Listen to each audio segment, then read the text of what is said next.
All right, so today I want to talk about a story that I've brought up before, but I wanted to provide a little more context and kind of just talk about it in general because this whole Black Lives Matter craziness is really getting crazy. And there's a lot of Canadian people that I hear talk about, oh, it's kind of exclusively an American thing. And I mean, it's definitely a lot bigger down there, but it is not exclusively an American thing. I mean, there's a story came out the other day of people posting these, oh, it's okay to hate white people posters around Alberta. Like things are getting very, very crazy, and people need to wake up before it's too late. So, anyway, I got Dan Bongino is talking about it. Again, this story came out a little over a week ago, so it's something that again most people probably have heard about it, but I wanted to talk about it nonetheless. And that newly unearthed comments from BLM co-founder, "We are trained Marxists." Now again, this isn't some low-level guy who's just randomly, I'm a BLM supporter. This is literally a co-founder, and if that co-founder says it, they're probably pretty much all of them are. And again, the goal when it comes to Marxism and these socialist far leftist policies is it's not about Black Lives Matter in the end. I mean, they do care about that to an extent, but the main thing they care about is socialism. I mean, it's the same with most of these leftist causes, is that what they're actually telling you they care about isn't the reality of what they care about, and that the end goal is socialism, which will lead to communism, or maybe it'll just full on be communism the whole time. Who knows? But that's what's going to happen, and that's what's going to happen to pretty much everywhere if we don't get our heads out of our you know whats. Because you look at all these leftist causes. I mean, climate change. Look at the Green New Deal. The Green New Deal didn't even talk that much about climate change and green energy. It talked about reparations. Again, even if you, regardless of whether or not you agree with reparations, what does it have anything to do with climate change? It talked about a lot about socialism. Again, the AOC's like campaign manager, like her head staffer who helped her write the Green New Deal said, yeah, it's the main goal is socialism. So again, I don't understand why people want to ignore this. Like I really don't. And again, they're also doing it on the guise of, this is one of the biggest lies when it comes to politics nowadays, is that on one hand they'll flat out call themselves socialists, or they'll support it. They won't call themselves socialists, but they'll support every socialist policy under the in the world. But on the other hand, they'll say, yeah, we're center left. Like you hear this all the time when you ask Canadians, where are the Liberals? Where are the NDP? The Liberals are center left, and the NDP is slightly to the left of them.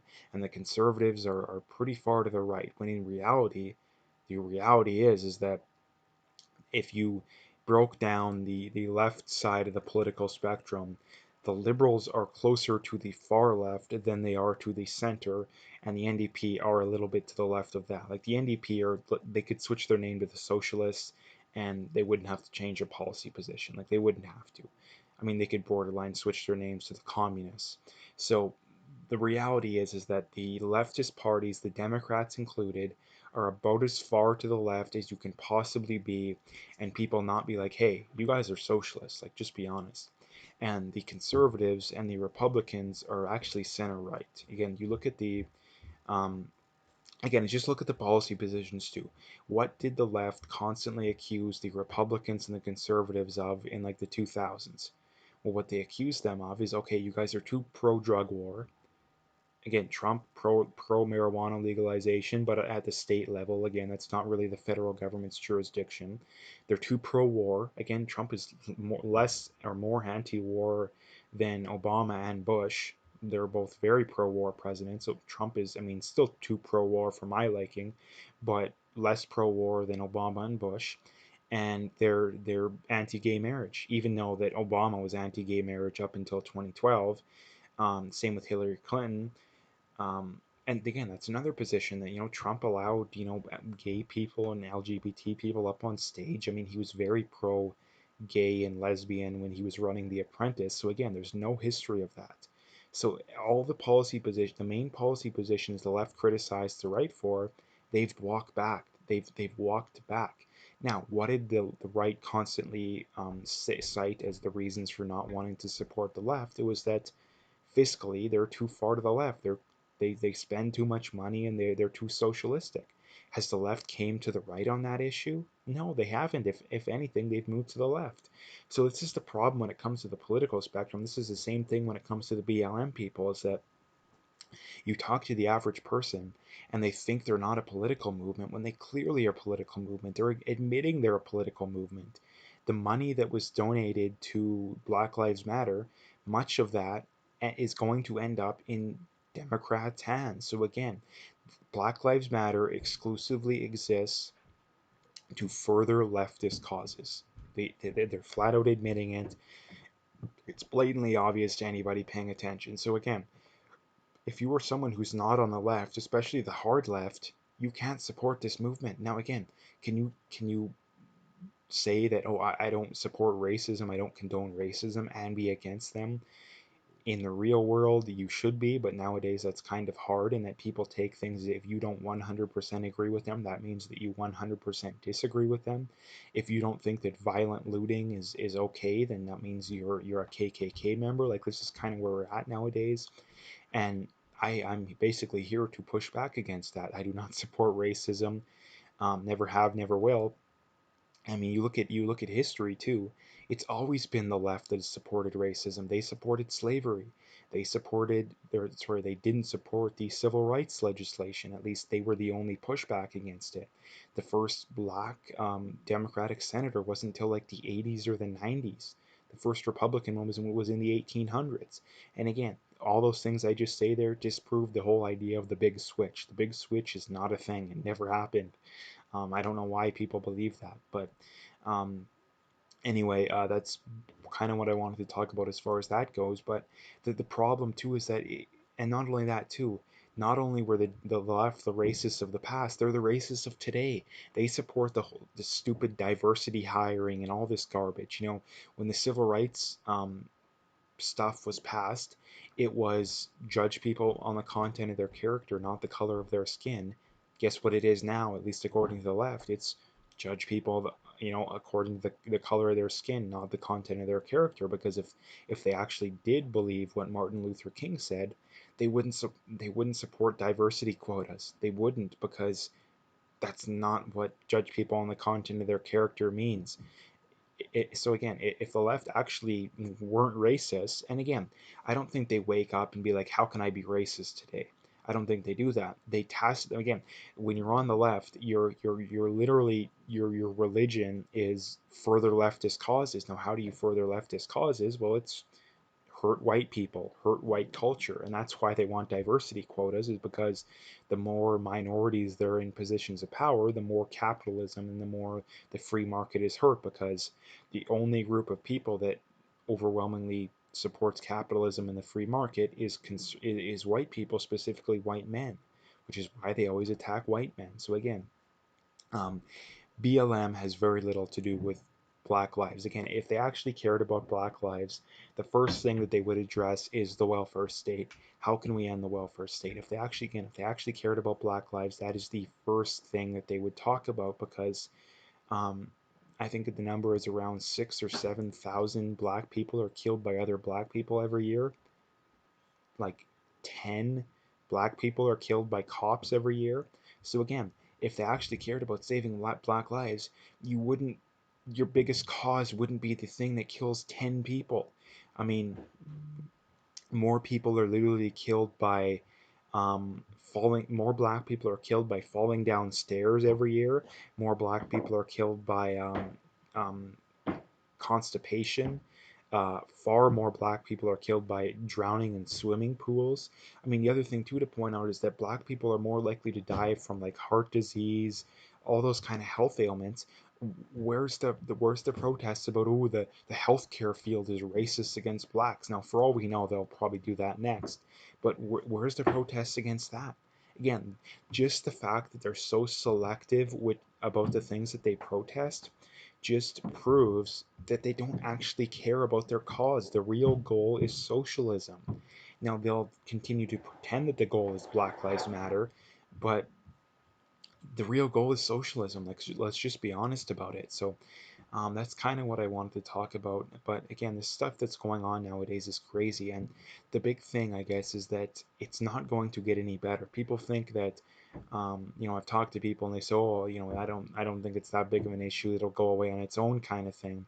And it really isn't. It really isn't going to go away on its own. We will see atrocities committed unless people push back against this, because this is the whole reason why I'm so passionate about this too, is that what is going to happen unless people push back against it is the Black Lives Matter people will get their way. They'll implement their stupid laws, their stupid changes. I guess regardless of whether or not you think that stupid is irrelevant, but again, they'll get what they wanted implemented. It won't fix the problem. It won't fix the problem because they refuse to acknowledge the cause of the problem, at least the main cause of the problem. The main cause of the problem is the welfare state and the ramifications from it, not the handful of unarmed blacks that are killed every year, not the police. The police account for maybe 5-10% of the pain and suffering of the black community. Systemic racism, all that kind of stuff is 10, 15, 20% at most. The vast majority of the pain and suffering is caused from the welfare state and the ramifications from that. So again, they will get what they want. The Black Lives Matter people will get what they want. It won't fix the problem. If anything, it'll make the problem worse. And because people on the left are people that are absolutely allergic and deathly allergic to admitting they're wrong, they will turn around, and when the problem gets even worse than it originally was, they will blame racism. More rioting will ensue. People will probably get killed. I mean, they already got killed this time around, and the cycle will continue and continue to repeat until people start questioning it. And by questioning it, and by people questioning it, I mean everyday people, because most of the people watching this probably are people who are pretty political. They already pretty much agree with me.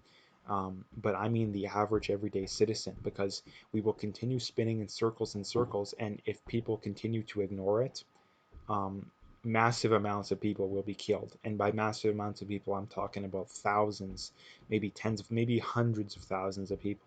Like, again, the problem will just continue to fester. I mean, it will continue to fester until people stand up and say this isn't okay. And then we can do it now, and nobody can get killed, or at least no more people that have already got killed. Or we can wait until thousands get killed, until tens of thousands, until hundreds of thousands, maybe millions down the road. So that's why we need to be worried, because you look at some of these other countries too. You look at South Africa. White people are being killed in mass. So again, if we want to get rid of this problem, sorry, the problem is only going to get worse until we acknowledge that there's a problem, and the cause of it is not racism. Racism exists to some degree, but the main cause is not racism, and that is Black Lives Matter fundamentally needs. If racism isn't the majority cause of their problems, then they're a pointless movement. Their movement is literally pointless. So that's the problem. That's the problem, is that they're going to continue to blame racism on all their problems, and because the problem isn't going to get better in their mind, again, the leftist mind is that you implement policies, and if it doesn't work, that must mean that you didn't go far enough. Again, you didn't go far enough, which is why the left always fails, because they refuse to admit they're wrong. They refuse to admit they're wrong about anything, which is why communism killed so many more people than fascism, in the 20th century. We're literally talking about 10 times as many people who died of communism than fascism, because one thing about people on the right, even though fascism isn't really far right, in reality, fascism has a lot of things that communists would agree with. Um, but again, people on the right, one of the things that really hurts people on the right is, if anything, they're too quick to admit they're wrong, and they're too quick to take guilt. This is why the concept of white guilt exists too, that people were too quick to admit fault, and to be guilty. And that's the problem, is that, and this is the thing about the left too, is that they will never admit guilt. I mean, look at how many communists there's still out there that exist, even though they killed over 100 million people in the 20th century, but yet there's still insane amounts of communists. So anyway, that's kind of what I wanted to talk about today. So if you like the video, make sure to like and subscribe. Check out my PayPal and email. I got linked in the description. Again, I appreciate any donations. With the very least, just hit that like and subscribe if you haven't already. And last few things, check me out on Twitter, check me out on Parler, and check me out on BitChute. All those links are in the description, so you can find them all there.